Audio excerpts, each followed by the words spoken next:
5 самых значимых открытий мусульман. Номер 5. Гигиена.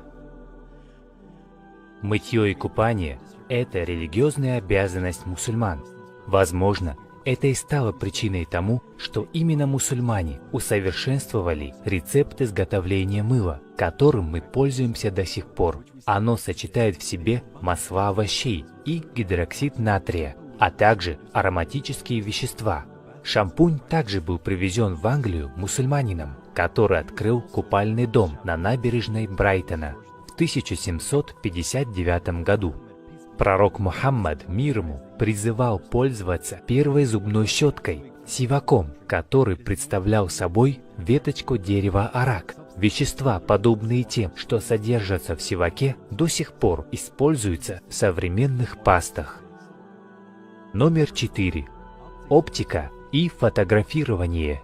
Древние греки верили, что наши глаза испускают лучи, подобно лазерам. Они считали, что это и позволяет нам видеть. Первым в истории, кто понял, что свет, наоборот, проникает в глаза, а не выходит из него, был мусульманский математик, астроном и физик Ибн аль-Хайсам, живший в X веке. Он изобрел первую камеру с крошечным отверстием. После наблюдения за тем, как проходит свет через окно, он выяснил, что чем меньше отверстие, тем лучше картинка. Впоследствии он изобрел первую камеру. Слово «камера» происходит от арабского слова «камара», что означает «темная, уединенная комната». Мусульманский ученый Абу аль-Хасан, известный как Аль-Хазим из Басры, был первым, кто детально изучил работу глаза. Он провел эксперимент с отражающими материалами и доказал, что глаз не ощущает окружающий мир посредством испускаемых лучей, как полагали ученые того времени. Он также открыл, что изогнутые стеклянные поверхности могут использоваться для увеличения предметов. Именно это и послужило толчком к дальнейшему развитию стекол и линз. Номер 3. Больницы и бесплатная медицина. Первая современная больница с медсестрами и подготовительным центром появилась в Каире, в больнице Ахмада ибн Тулуна. Она была открыта в 872 году. Больница обеспечивала бесплатным лечением любого, кто нуждался в нем. Это было в духе исламской традиции, которая побуждала проявлять заботу о больных. Именно больница Ибн Тулуна впоследствии стала образцом для лечебных заведений по всему миру. Вскоре после создания больницы, примерно в 1000 году, мусульманский доктор, известный как Аль-Захрави, выпустил иллюстрированную объемом в 1500 страниц энциклопедию по хирургии, на которую последующие 500 лет ссылались в Европе. Номер 2. Образование. В 859 году молодая принцесса по имени Фатима Аль-Фирхи основала в городе Фес первый университет, выдающий научные степени.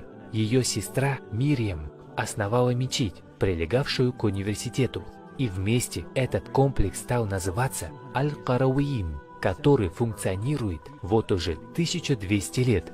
Этот центр служит напоминанием для людей, что в основе исламской традиции лежит образование. Номер 1. Алгебра. Хотя многие не совсем осознают значение алгебры в нашей жизни, ее появление – это один из самых важных вкладов исламской золотой эры в современный мир. Алгебра была основана великим ученым и математиком Мухаммадом ибн Мусой аль-Хаваризми, который жил с 780 по 850 год. В своей знаменитой книге «Книга восстановления и противопоставления» он представил основные принципы алгебраических уравнений. Название книги на арабском языке содержит в себе слово «аль-джабр», что значит «восстановление», «завершение». От него и произошло латинское название «алгебра». В своей книге Аль-Хаваризми объясняет, как следует использовать алгебраические уравнения для решения повседневных мирских вопросов. Например, как вычислять закат и правильно разделять наследство. Целью его уникальных размышлений по развитию алгебры было желание сделать вычисления легкими для совершения в мире, где не было калькуляторов и компьютеров. В 1000-х и 1100-х годах книги Аль-Хаваризми переводились на латинский язык в Европе, где он был известен под именем алгоритмии. Как видно, слово «алгоритм» происходит от имени выдающегося математика Аль-Хаваризми.